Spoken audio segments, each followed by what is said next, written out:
The Perks of Being a Wallflower. October 14th, 1991. Dear friend, do you know what masturbation is? I think you probably do, because you are older than me, but just in case, I will tell you. Masturbation is when you rub your genitals until you have an orgasm. Wow.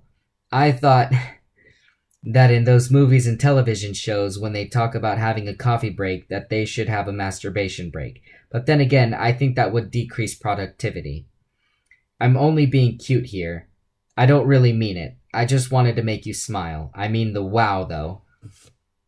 I told Sam that I dreamt that she and I were naked on the sofa, and I started crying because I felt bad. And do you know what she did? She laughed. Not a mean laugh either. A really nice, warm laugh. She said that she thought I was being cute, and she said it was okay that I had a dream about her. And I stopped crying. Sam then asked me if I thought she was pretty, and I told her I thought she was lovely. Sam then looked me right in the eye. You know you're too young for me, Charlie. You know that. You do know that. Yes, I do. I don't want you to waste your time thinking about me that way. I won't. It was just a dream. Sam gave me a hug, and it was strange because my family doesn't hug a lot except my Aunt Helen. But after a few moments, I could smell Sam's perfume, and I could feel her body against me, and I stepped back. Sam, I'm thinking about you that way. She just looked at me and shook her head. Then she put her arm around my shoulder and walked me down the hallway. We met Patrick outside because they didn't like to go to class sometimes. They preferred to smoke. Charlie has a Charlie-esque crush on me, Patrick. He does, huh? I'm trying not to, I offered, which just made them laugh. Patrick then asked Sam to leave, which she did, and he explained some things to me, so I would know how to be around other girls and not waste my time thinking about Sam that way. Charlie, has anyone told you how it works? I don't think so. Well, there are rules you follow here, not because you want to, but because you have to. You get it? I guess so. Okay, you take girls, for example. They're copying their moms in magazines and everything to know how to act around guys. I thought about the moms and the magazines and the everythings, and the thought made me nervous, especially if it includes TV. I mean, it's not like in the movies where girls like assholes or anything like that. It's not that easy. They just like somebody that can give them a purpose. A purpose? Right, you know, girls like guys to be a challenge. It gives them some mold to fit in how they act. Like a mom. What would a mom do if she couldn't fuss over you and make you clean your room? And what would you do without her fussing and making you do it? Everyone needs a mom, and a mom knows this, and it gives her a sense of purpose. You get it? Yeah, I said, even though I didn't. But I got it enough to say yeah and not be lying, though. The thing is, some girls think they can actually change guys, and what's funny is that if they actually did change them, they'd get bored. They'd have no challenge left. You just have to give girls some time to think of a new way of doing things, that's all. Some of them will figure it out here, some later, some never. I wouldn't worry about it too much. But I guess I did worry about it. I've been worrying about it ever since he told me. I look at people holding hands in the hallways, and I try to think about how it all works. At the school dances, I sit in the background, and I tap my toe, and I wonder how many couples will dance to their song in the hallways. I see the girls wearing the guys' jackets, and I think about the idea of property, and I wonder if anyone is really happy. I hope they are. I really hope they are. Bill looked at me, looking at people, and after class he asked me what I was thinking about, and I told him. He listened, and he nodded and made affirmation sounds. When I had finished, his face changed into a serious talk face. Do you always think this much, Charlie? Is that bad? I just wanted someone to tell me the truth. Not necessarily, it's just that sometimes people use thought to not participate in life. Is that bad? Yes. I think I participate, though. Don't you think I am? Well, are you dancing at these dances? I'm not a very good dancer. Are you going on dates? Well, I don't have a car, and even if I did, I can't drive because I'm 15, and anyway, I haven't met a girl I like except for Sam, but I'm too young for her, and she would always have to drive, which I don't think is fair. Bill smiled and continued asking me questions. Slowly, he got to problems at home, and I told him about the boy who makes mixed tapes hitting my sister because my sister only told me not to tell mom or dad about it, so I figured I could tell Bill. He got this very serious look on his face after I told him, and he said something to me I don't think I will forget this semester or ever. Charlie, we accept the love we think we deserve. I just stood there quiet. Bill patted my shoulder and gave me a new book to read. He told me everything was going to be okay. I usually walk home from school because it makes me feel like I've earned it. What I mean is that I want to be able to tell my kids that I walked to school like my grandparents did in the old days. It's odd that I'm planning this considering I've never had a date, but I guess that makes sense. It usually takes me an extra hour or so to walk as opposed to taking the bus, but it's worth it when the weather is nice and cool like it was today. When I finally got home, my sister was sitting on a chair. My mom and dad were standing in front of her, and I knew that Bill had called home and told them, and I felt terrible. It was all my fault. My sister was crying. My mom was very, very quiet. My dad did all the talking. He said that my sister was not allowed to see the boy who hit her anymore, and he was going to have a talk with the boy's parents tonight. My sister then said that it was all her fault, that she was provoking him, but my dad said it was no excuse. But I love him. I had never seen my sister cry that much. No, you don't. I hate you. No, you don't. My dad can be very calm sometimes. He's my whole world. Don't ever say that about anyone again, not even me. That was my mom. My mom chooses her battles carefully, and I can tell you one thing about my family. When my mom does say something, she always gets her way, and this time was no exception. My sister stopped crying immediately. After that, my dad gave my sister a rare kiss on the forehead. Then he left the house, got in his Oldsmobile, and drove away. I thought he probably was going to talk to the boy's parents, and I felt very sorry for them. His parents, I mean, because my dad doesn't lose fights. He just doesn't. My mom then went into the kitchen to make my sister's favorite thing to eat, and my sister looked at me. I hate you. My sister said it different than she said it to my dad. She meant it with me. She really did. I love you, was all I could say in return. You're a freak, you know that? You've always been a freak. Everyone says so. They always have. I'm trying not to be. Then I turned around and walked to my room and closed my door and put my head under my pillow and let the quiet put things where they are supposed to be. By the way, I figure you are probably curious about my dad. Did he hit us when we were kids or even now? I just thought you might be curious because Bill was after I told him about that boy and my sister. Well, if you are wondering, he didn't. He never touched my brother or sister, and the only time he ever slapped me was when I made my Aunt Helen cry.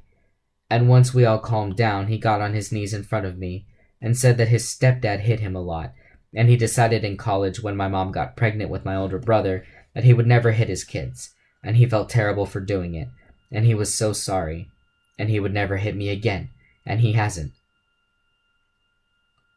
He's just stern sometimes. Love always, Charlie.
And finally, he found this really amazing song about this boy, and we all got quiet.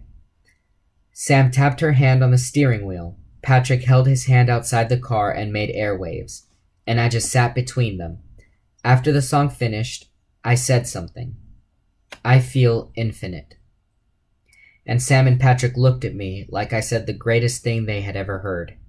Because the song was that great and because we all really paid attention to it, 5 minutes of a lifetime were truly spent, and we felt young in a good way. I have since bought the record, and I would tell you what it is, but truthfully, it's not the same unless you're driving to your first real party and you're sitting in the middle seat of a pickup with two nice people when it starts to rain. We got to the house where the party was, and Patrick did this secret knock. It would be hard to describe to you this knock without sound. The door opened a crack, and this guy with frizzy hair looked out at us. Patrick, known as Patty, known as nothing, Bob. The door opened, and the old friends hugged each other. Then Sam and Bob hugged each other. Then Sam spoke. This is our friend Charlie. And you won't believe it, Bob hugged me. Sam told him as we were hanging up our coats that Bob was baked like a fucking cake. I really had to quote that one even though it was a swear.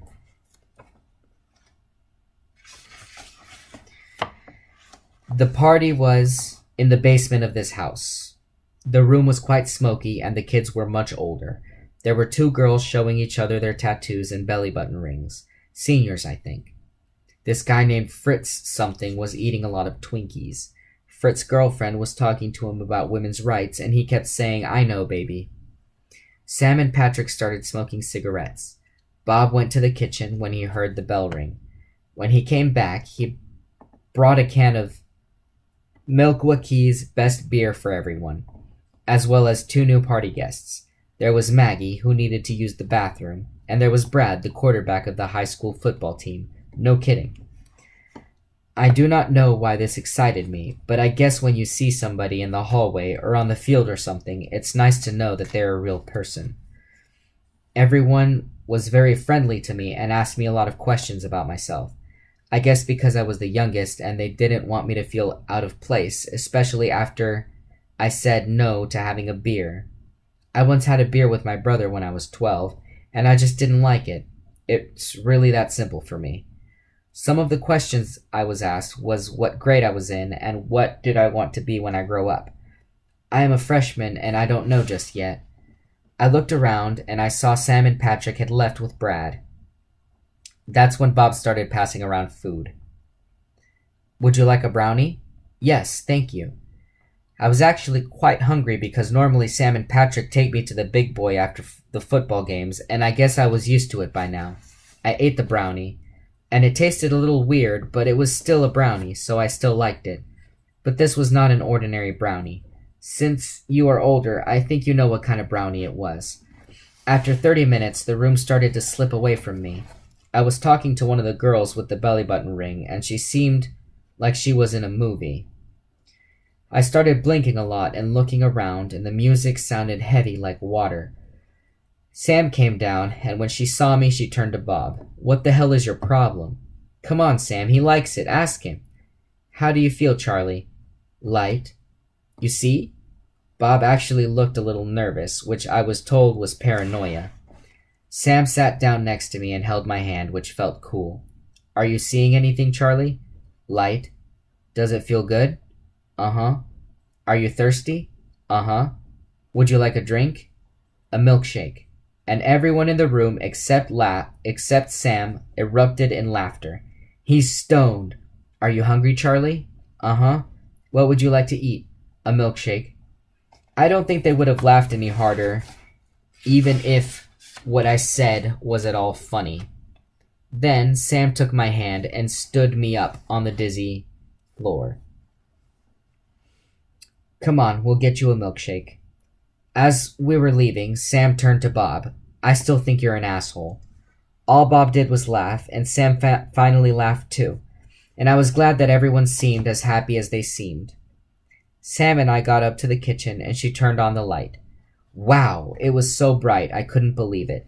It was like when you see a movie in the theater during the day, and when you leave the movie, you can't believe that it's still daylight out. Sam got some ice cream and some milk and a blender.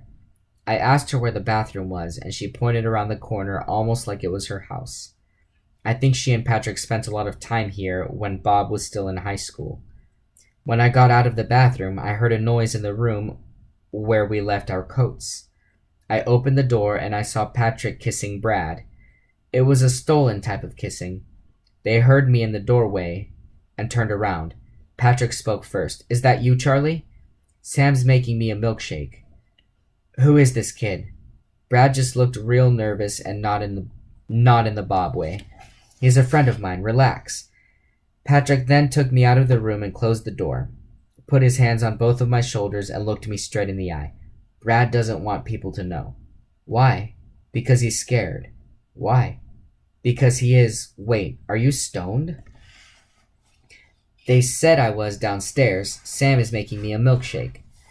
Patrick tried to keep from laughing. "Listen, Charlie, Brad doesn't want people to know. I need you to promise that you won't tell anyone.